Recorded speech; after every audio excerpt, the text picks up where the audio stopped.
എല്ലാവർക്കും നമസ്കാരം. ഞാൻ doctor Jojo V Joseph, Kottayam Caritas cancer ഇൻസ്റ്റിറ്റ്യൂട്ടിലെ സീനിയർ കൺസൾട്ടന്റ് സർജിക്കൽ ഓങ്കോളജിസ്റ്റ് ആണ്.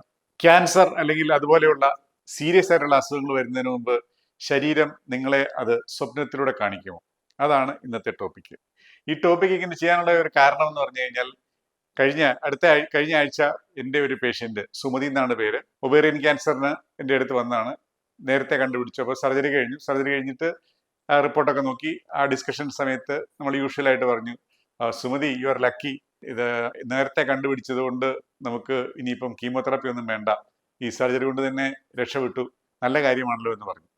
അപ്പോൾ സുമതി പറഞ്ഞു, അത് നേരത്തെ കണ്ടുപിടിച്ചത് കൊണ്ടല്ലേ. നേരത്തെ കണ്ടുപിടിക്കാനുള്ള കാരണം എനിക്ക് ക്യാൻസർ വരുമെന്ന് സ്വപ്നത്തിൽ കണ്ടായിരുന്നു, അതുകൊണ്ട് ഞാൻ ചെക്കപ്പിന് പോയത് കൊണ്ടാണ് ഇത് കണ്ടുപിടിക്കാനും ഇങ്ങനെ നേരത്തെ രക്ഷപ്പെടാനും സാധിച്ചത്. ഡോക്ടർ ഇനി വീഡിയോ ചെയ്യുമ്പോൾ എൻ്റെ കാര്യം കൂടെ പറയണം. ഞാൻ പറഞ്ഞു ഏറ്റു. ഞാനിങ്ങനെ വീഡിയോ ചെയ്യാനായിട്ട് ഇതിന്റെ കാര്യങ്ങളെ കുറിച്ചൊക്കെ അന്വേഷിച്ച് വന്നപ്പം ഈ സുമതിയുടെ മകൻ എന്നെ കാണാൻ വന്നു. അത് അമ്മയൊക്കെ ചുമ്മാ പറയുന്നതാണ്. കാരണം സുമതിക്ക് ചെക്കപ്പ് നടത്താനുണ്ടായ കാര്യം എന്ന് വെച്ച് കഴിഞ്ഞാൽ സുമതിയുടെ മകൻ കാനഡയിലാണ്. മകന്റെ കുട്ടിയുണ്ടായി. അപ്പൊ കൊച്ചിനെ നോക്കാൻ അമ്മയെ കൊണ്ടുപോകണം. അപ്പൊ അമ്മയെ കൊണ്ടുപോകുന്നതിന് മുമ്പ് എന്തെങ്കിലും അസുഖം ഉണ്ടോ എന്ന് ചെക്ക് ചെയ്യാൻ വേണ്ടി മകൻ പല പ്രാവശ്യം നിർബന്ധിച്ചിട്ടാണ് അമ്മ ഈ ചെക്കപ്പിന് പോയത്, അല്ലാതെ സ്വപ്നം കണ്ടിട്ടൊന്നുമല്ല. അതുകൊണ്ട് ഈ സ്വപ്നവും ഇതുമായിട്ടുള്ള ഒരു റിലേഷൻ എങ്ങനെയാണെന്ന് നിങ്ങൾക്ക് പറഞ്ഞു തരാമെന്ന് ഞാനും വിചാരിച്ചു. നേരെ ടോപ്പിക്കിലേക്ക് പോകാം. ഇവിടെ നമ്മൾ ഡിസ്കസ് ചെയ്യുന്നത് നമ്മളുടെ ഉറക്കത്തിൽ കാണുന്ന സ്വപ്നങ്ങളെ കുറിച്ചാണ്. അല്ലാതെ നമ്മൾ ഇടയ്ക്കിരുന്ന് കാണുന്ന ദിവാസ്വപ്നം അല്ലെ ഡേ ഡ്രീമിംഗ് ഒന്നും നമ്മൾ ഇതിന് ഇവിടെ പ്രതിപാദിക്കുന്നില്ല. അപ്പം ഉറക്കത്തിൽ കാണുന്ന സ്വപ്നത്തെ കുറിച്ച് പറയണമെങ്കിൽ നമ്മൾ ഉറക്കം എന്താണ് എന്ന് നമുക്ക് ആദ്യം മനസ്സിലാക്കണം. അപ്പൊ അതിന്റെ ബേസിക്കാണ് ആദ്യം ഞാൻ പറഞ്ഞു തുടങ്ങുന്നത്. നമ്മുടെ ശരീരം എന്ന് പറഞ്ഞു കഴിഞ്ഞാൽ ഒരു സർക്കാഡിയൻ ഋതത്തിനനുസരിച്ചാണ് പ്രവർത്തിക്കുന്നത്. അതായത് ഒരു സൈക്കിൾ പോലെയാണ്. അതായത് ഇത് റിലേറ്റഡ് ടു നമ്മുടെ സൂര്യന്റെ പ്രകാശം വരുന്നതനുസരിച്ച്. അതായത് സൂര്യൻ രാവിലെ ഉദിക്കുമ്പോൾ നമ്മൾ ഏറ്റവും ഫ്രഷ് ആയിട്ട് എഴുന്നേൽക്കുന്നു, ഫിസിക്കൽ ആക്ടിവിറ്റീസിനൊക്കെ നമുക്ക് നല്ല ഊർജ്ജം, നമ്മൾ ജോലി ചെയ്യുന്നു, നമ്മുടെ കാര്യങ്ങളൊക്കെ ചെയ്യുന്നു.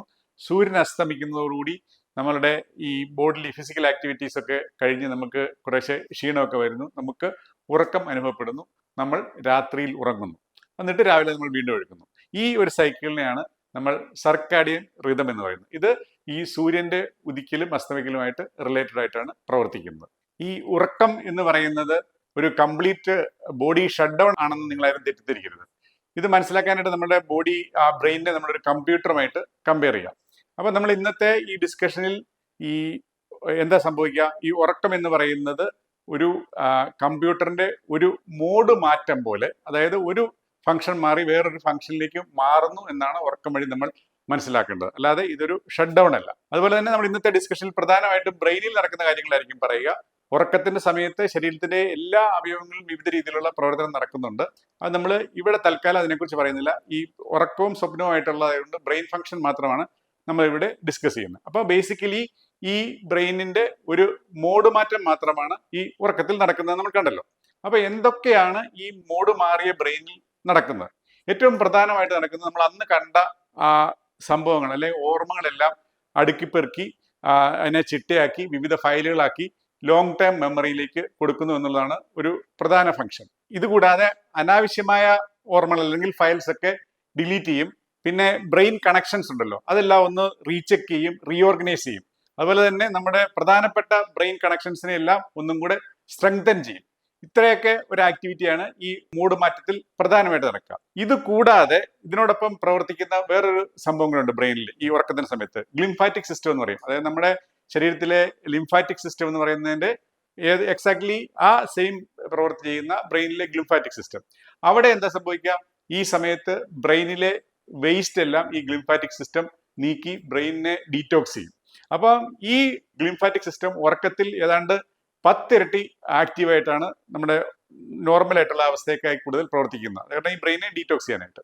ഇവിടെ ഒരു കാര്യം കൂടെ പ്രത്യേകം ഓർക്കുക, ഈ ബ്രെയിനിൽ അടിഞ്ഞുകൂടുന്ന ഒരു ബീറ്റ അമൈലോയിഡ് എന്ന് പറഞ്ഞൊരു സാധനമുണ്ട്, നമ്മുടെ ഈ അൽഷിമർ ഒക്കെ ഉണ്ടാക്കുന്നത്. ഇത് അടിഞ്ഞുകൂടുമ്പോഴാണ് ഈ അൽഷിമർ രോഗം ഉണ്ടാകുന്നത്. അപ്പൊ ഇതിനെ നീക്കം ചെയ്യുക എന്നുള്ളതാണ് ഈ ഉറക്കത്തിൽ ഗ്ലിംഫാറ്റിക് സിസ്റ്റത്തിന്റെ ഒരു പ്രധാന പരിപാടി. അപ്പൊ അതുകൊണ്ടാണ് ഉറക്കക്കുറവുള്ളവർക്ക് ഈ അൽഷിമർ ഉണ്ടാകുന്നതെന്നാണ് പറയപ്പെടുന്നത്. ഇനി ഈ ഉറക്കം സംഭവിക്കുന്ന എങ്ങനെയാണെന്ന് നമുക്ക് നോക്കാം. ഈ ഉറക്കം എന്ന് പറയുന്നത് ഒരു വിവിധ സൈക്കിളുകളാണ്. ഒരു ഫുൾ രാത്രിയിലെ ഉറക്കം നമ്മൾ എടുത്തു കഴിഞ്ഞാൽ, അതായത് ഒരു സൈക്കിൾ എന്ന് പറഞ്ഞാൽ ഏതാണ്ട് 1.5 മണിക്കൂർ നീണ്ടു നിൽക്കുന്ന ഒരു പ്രതിഭാസമാണ്. അതിന്റെ അങ്ങനെയുള്ള ഒരു 5 6 സൈക്കിളുകളാണ് നമ്മളുടെ ഒരു ഫുൾ രാത്രി ഉറക്കത്തിൽ നമുക്ക് ലഭിക്കുക. ഈ 90 മിനിറ്റ് ഉറക്കത്തിന്റെ ഒരു ഫേസിൽ 2 രീതിയിലുള്ള ഉറക്കമാണ് നമുക്ക് ലഭിക്കുക. REM സ്ലീപ്പ് എന്നും NREM സ്ലീപ്പ് എന്നും പറയും. REM സ്ലീപ്പ് എന്ന് പറഞ്ഞു കഴിഞ്ഞാൽ റാപ്പിഡ് ഐ മൂവ്മെന്റ്, അതാണ് REM എന്ന് പറയുന്നത് സ്ലീപ്പ് എന്ന് പറയും. അതായത് നമ്മൾ കണ്ണടച്ച് പിടിച്ചാലും ഈ കണ്ണിന്റെ ഉണ്ണി അങ്ങോട്ടും ഇങ്ങോട്ടും സ്പീഡിൽ മൂവ് ചെയ്തുകൊണ്ടിരിക്കും. നമ്മൾ കുട്ടികളൊക്കെ ഉറങ്ങുമ്പോൾ നിങ്ങൾ ആരെങ്കിലും ശ്രദ്ധിച്ചിട്ടുണ്ടെങ്കിൽ കണ്ടാൽ കുട്ടികൾ ഉറങ്ങുമ്പോൾ കണ്ണ് അടച്ചു പിടിച്ചിട്ട് ഇങ്ങനെ നീക്കുന്നില്ല. അതിനെയാണ് നമ്മൾ REM സ്ലീപ്പ് എന്ന് പറയുന്നത്. പിന്നെ ഉള്ളത് NREM സ്ലീപ്പ് അല്ലെങ്കിൽ നോൺ റാപ്പിഡ് ഐ മൂവ്മെന്റ് എന്ന് പറയും. അതേപോലെ കണ്ണ് അനക്കമില്ലാതെ ഇരിക്കുന്ന ഈ സ്ലീപ്പ്. ഇത് രണ്ടും കൂടെയാണ് നമ്മുടെ ഉറക്കത്തിന്റെ ഒരു 90 മിനിറ്റിൽ സംഭവിക്കുന്നത്. അത് എങ്ങനെയാണെന്നാണ് അടുത്തായിട്ട് ഞാൻ പറഞ്ഞു തരുന്നത്. നാം ഉറങ്ങാൻ കിടന്നു കഴിഞ്ഞാൽ നമ്മൾ ആദ്യം എത്തുന്നത് NREM സ്ലീപ്പാണ്, non rapid eye movement sleep എന്ന് പറയുന്നത്. അപ്പോൾ ഇവിടെ അതിനും 3 ഫേസ് ഉണ്ട്. അതിൽ ആദ്യത്തെ N1 എന്ന് പറയും, അത് 5 മിനിറ്റ് ആണ്. അതായത് ആ ട്രാൻസിഷൻ ഫേസ്, നമ്മൾ കിടന്ന് പതിയെ നമ്മൾ ഉറക്കത്തിലേക്ക് വഴുതുന്ന ആ സമയം, അത് 5 മിനിറ്റ് എടുക്കും. അതിനുശേഷം നമ്മൾ N2 ഫേസിലെത്തും. ഇതൊരു 15-20 മിനിറ്റോളം നീണ്ടു നിൽക്കും. ഇവിടെ എത്തുമ്പോഴത്തേക്കും നമ്മൾ കുറച്ചും കൂടെ സ്ലീപ്പ് ഡീപ്പാകും, ബട്ട് കംപ്ലീറ്റ് ഡീപ്പ് ആകത്തില്ല, ഒരു ലൈറ്റ് സ്ലീപ്പ് എന്ന് പറയും. ഇവിടെ നമുക്ക് എന്താ സംഭവിക്കാന്ന് വെച്ച് കഴിഞ്ഞാൽ നമ്മുടെ അന്നത്തെ മെമ്മറികളെല്ലാം അടുക്കിപ്പെറുക്കുന്ന സമയമാണ് നമ്മുടെ ബ്രെയിൻ. നമ്മുടെ ഫയൽസ് ഒക്കെ സോർട്ട് ഔട്ട് ചെയ്ത് ഒരു ക്രമീകരിക്കുന്ന ഒരു സമയമാണ് ഈ ലൈറ്റ് സ്ലീപ്പ്. അതിനുശേഷം നമ്മൾ N3 ഫേസിലെത്തും, അതായത് ഡീപ്പ് സ്ലീപ്പ്. ഇവിടെ എത്തിക്കഴിയുമ്പോഴത്തേക്കും നമ്മൾ കംപ്ലീറ്റ്ലി ബോധം കെട്ട് ഉറങ്ങുകയായിരിക്കും. അപ്പൊ ഇവിടെ എന്താ സംഭവിക്കുക, നമ്മുടെ ഗ്രോത്ത് ഹോർമോൺസിന്റെ ലെവല് കൂടും, നമ്മുടെ ടിഷ്യൂ റിപ്പയർ നടക്കും, ബ്രെയിൻ നല്ലപോലെ ഡീറ്റോക്സ് ചെയ്യും, എനർജി തിരിച്ചെടുക്കും, ഇമ്മ്യൂണിറ്റി കൂട്ടും. അങ്ങനെയുള്ള നിരവധി പ്രവർത്തനങ്ങളാണ് ഈ N3 ഫേസിൽ, അതായത് ഡീപ്പ് സ്ലീപ്പിൽ നടക്കുക. ഈ അവസരത്തിൽ നമ്മൾ ചില സ്വപ്നങ്ങൾ കാണാറുണ്ട്, പക്ഷേ അത് ഒരു രീതിയിൽ നമ്മൾ ഓർത്തിരിക്കില്ല, കാരണം ഈ സ്ലീപ്പ് ഇത്രയും ഡീപ്പ് ആയതുകൊണ്ട്. ഇതാണ് NREM സ്ലീപ്പ്. ഇതിനുശേഷം നമ്മൾ റാപ്പിഡ് ഐ മൂവ്മെന്റ് സ്ലീപ്പ് ഫേസിലേക്ക് വരും. അവിടെ എന്താണ് നടക്കുന്നത് നമുക്കൊന്ന് പരിശോധിക്കാം. ഈ NREM സ്ലീപ്പിന്റെ N3 ഫേസ് കഴിയുമ്പോൾ നമ്മൾ REM ഫേസ്, അതായത് റാപ്പിഡ് ഐ മൂവ്മെന്റ് ഫേസിലേക്ക് കിടക്കും. ഇവിടെ എന്താണ് നടക്കുക, നമ്മുടെ കണ്ണടഞ്ഞിരിക്കുകയായിരിക്കും. അപ്പം നമ്മളുടെ കണ്ണിന്റെ ബോൾ വളരെ ഫാസ്റ്റായിട്ട് അങ്ങോട്ടും ഇങ്ങോട്ടും മൂവ് ചെയ്തുകൊണ്ടിരിക്കും. ഈ സമയം ആകുമ്പോഴത്തേക്കും നമ്മുടെ ഹാർട്ട് റേറ്റ് കൂടും, BP കൂടും, പക്ഷേ ബ്രെയിനിന്റെ പല സെന്റേഴ്സും വളരെ ആക്റ്റീവ് ആയിരിക്കും. ഒരു സംഭവം എന്ന് വെച്ച് കഴിഞ്ഞാൽ നമ്മുടെ ശരീരം കംപ്ലീറ്റ്ലി പാരലൈസ്ഡ് ആയിരിക്കും. അതായത് നമുക്ക് നമ്മുടെ ശരീരത്തിൽ അനക്കിക്കൊണ്ട് ഒരു പരിപാടിയും ചെയ്യാൻ സാധിക്കില്ല ഈ REM സ്ലീപ്പ്. ഇത് ബോഡിയുടെ ഒരു പ്രൊട്ടക്റ്റീവ് മെക്കാനിസമാണ്. കാരണം ഈ സമയത്താണ് നമ്മൾ ഏറ്റവും കൂടുതൽ സ്വപ്നം കാണുന്നത്. അപ്പൊ ഈ സ്വപ്നം കണ്ടിട്ട് നമ്മളത് ആ കാണുന്ന രീതിയിലുള്ള ആക്ഷൻ ശരീരം കൊണ്ടുണ്ടാക്കി അപകടം ഉണ്ടാക്കാതിരിക്കാൻ വേണ്ടിയാണ് ശരീരം ഒരു പ്രൊട്ടക്റ്റീവ് മെക്കാനിസം ആയിട്ട് ഈ REM സ്ലീപ്പിന്റെ സമയത്ത് ശരീരം കംപ്ലീറ്റ് ആയിട്ട് പാരലൈസ്ഡ് ആക്കി കിടത്തുന്നത്. ഈ REM സ്ലീപ്പിന്റെ സമയത്ത് ഒത്തിരി ആക്ടിവിറ്റീസ് ബ്രെയിനിൽ നടക്കുന്നുണ്ട്. എല്ലാം നമുക്ക് പറയാൻ പറ്റില്ല, എങ്കിലും നമ്മൾ അതിനകത്ത് ഒരു ബേസിക് കാര്യം പറയാം. ഏറ്റവും പ്രധാനപ്പെട്ടതെന്ന് പറഞ്ഞു കഴിഞ്ഞാൽ മെമ്മറി ഇന്റഗ്രേറ്റ് ചെയ്യുക. അതായത് മെമ്മറികളെല്ലാം അടുക്കി പെറുക്കി വരുന്നു, പഴയതിനെയൊക്കെ പുതിയതുമായിട്ട് കണക്ട് ചെയ്യുന്നു, ആവശ്യമില്ലാത്തത് ഡിലീറ്റ് ചെയ്യുന്നു, നല്ല മെമ്മറീസിനെ ഒന്നും കൂടെ സ്ട്രെങ്തൻ ചെയ്യുന്നു, പഴയ മെമ്മറിയും പുതിയ മെമ്മറിയും തമ്മിൽ ഇന്റർകണക്ട് ചെയ്യുന്നു. അപ്പോൾ ഇത്രയാണ് നമ്മുടെ ഈ REM സ്ലീപ്പിൽ നടക്കുന്ന മെമ്മറിയായിട്ട് നടക്കുന്ന പ്രധാന പരിപാടികൾ. അപ്പോൾ അതുകൊണ്ടാണ് ഈ സ്റ്റുഡൻസ് അല്ലെങ്കിൽ എക്സാം എഴുതുന്നവർ, അല്ലെ നമ്മുടെ പ്രൊഫഷണൽ ട്രെയിനിങ് ഒക്കെ പോകുന്നവർക്കൊക്കെ ഈ REM സ്ലീപ്പ് വളരെ ഇമ്പോർട്ടൻ്റ് ആണ്. എല്ലാവരും നേരത്തെ കിടന്നുറങ്ങി ഈ REM സ്ലീപ്പ് നഷ്ടപ്പെടുത്താതെ സൂക്ഷിക്കണം എന്ന് പറയുന്നത്. ഈ REM സ്ലീപ്പിന്റെ സമയത്ത് തന്നെയാണ് നമ്മളുടെ ഈ എന്താ പറയുക ക്രിയേറ്റിവിറ്റി ബൂസ്റ്റ് കിട്ടുന്നത്. അതായത് അൺറിലേറ്റഡ് ആയിട്ട് കിടക്കുന്ന ഈ ഐഡിയാസ് അല്ലെങ്കിൽ ആ കണക്ഷൻസ് തമ്മിൽ ഇന്റർകണക്ട് ചെയ്യും ബ്രെയിൻ. അപ്പോൾ നമുക്ക് ക്രിയേറ്റീവ് ആയിട്ടുള്ള ഐഡിയാസ് വരും. അപ്പൊ അതുകൊണ്ടാണ് ഈ എന്താണ് സംഗീതജ്ഞർ അല്ലെങ്കിൽ ഇന്നോവേറ്റേഴ്സ്, സയന്റിസ്റ്റും ഒക്കെ ഈ REM സ്ലീപ്പിലാണ്, ഐസക് ന്യൂട്ടനൊക്കെ ആ സ്ലീപ്പിലാണ് ഈ ഐഡിയ കിട്ടിയതെന്നാണ് പറയപ്പെടുന്നത്. അപ്പൊ അതാണ് ഈ REM സ്ലീപ്പിന്റെ ബ്രെയിൻ ആക്ടിവിറ്റി ആയിട്ടുള്ള ഏറ്റവും പ്രധാനപ്പെട്ട ആക്ഷൻസ്. ഇത്തരം ബേസിക് ഐഡിയ ആയി കഴിയുമ്പോൾ നമുക്ക് ഈ ഡ്രീംസ് അല്ലെങ്കിൽ സ്വപ്നം നമുക്ക് വളരെ ഈസി ആയിട്ട് മനസ്സിലാക്കാൻ സാധിക്കും. ഈ REM സ്ലീപ്പിന്റെ സമയത്ത് നമ്മളുടെ ബ്രെയിനിലെ ചില സെന്റേഴ്സ് വളരെയധികം ഹൈപ്പർ ആക്റ്റീവ് ആയിരിക്കും. ഏതൊക്കെയാണ് ആ സെന്റേഴ്സ്? ഈ ഹൈപ്പർ ആക്റ്റീവ് ആകുന്ന ഏറ്റവും പ്രധാനപ്പെട്ട ഭാഗം എന്ന് പറയുന്നത് അമിഗ്ദല എന്ന് പറഞ്ഞ ഏരിയ ആണ്. അതായത് അവിടെയാണ് നമ്മുടെ ഈ സ്ട്രോങ് ഇമോഷൻസ് ഉണ്ടാകുന്നത്. അത് ഭയങ്കര ഹൈപ്പർ ആക്റ്റീവ് ആയിരിക്കും. അതുപോലെ തന്നെ അടുത്ത ഏരിയ എന്ന് പറയുന്നത് ഇൻസുല എന്ന് പറഞ്ഞ ഭാഗമാണ്. അവിടെയാണ് നമ്മുടെ ഈ ഫീലിങ്സിന്റെ സെന്റർ. അപ്പൊ നമ്മൾ അത് ഹൈപ്പർ ആക്റ്റീവ് കഴിഞ്ഞ് നമ്മുടെ ഈ ഫീലിങ്സ് ആയ ഭയം, ആഗ്രഹം, വെറുപ്പ്, ഇതൊക്കെ അങ്ങ് വളരെ അങ്ങോട്ട് എക്സ്ട്രാ ആയിട്ട് നമ്മുടെ ബ്രെയിനിൽ അല്ലെങ്കിൽ നമുക്ക് ഫീലിംഗ് ഉണ്ടാവും. അതിനുശേഷമുള്ള ഒരു ഭാഗമാണ് ആന്റീരിയർ സിംഗുലേറ്റ് കോർട്ടക്സ്. ഇവിടെയാണ് നമ്മുടെ ഈ ഇമോഷണൽ കോൺഫ്ലിക്റ്റ് നിയന്ത്രിക്കുന്ന ഭാഗം. അതുകൂടെ വല്ലാതെ ഹൈപ്പർ ആക്റ്റീവ് ആകുമ്പോഴത്തേക്കും നമ്മുടെ ഈ ഇമോഷണൽ ആയിട്ടുള്ള പല സാധനങ്ങളും തമ്മിൽ ഭയങ്കര കോൺഫ്ലിക്റ്റ് നമുക്ക് അനുഭവപ്പെടും.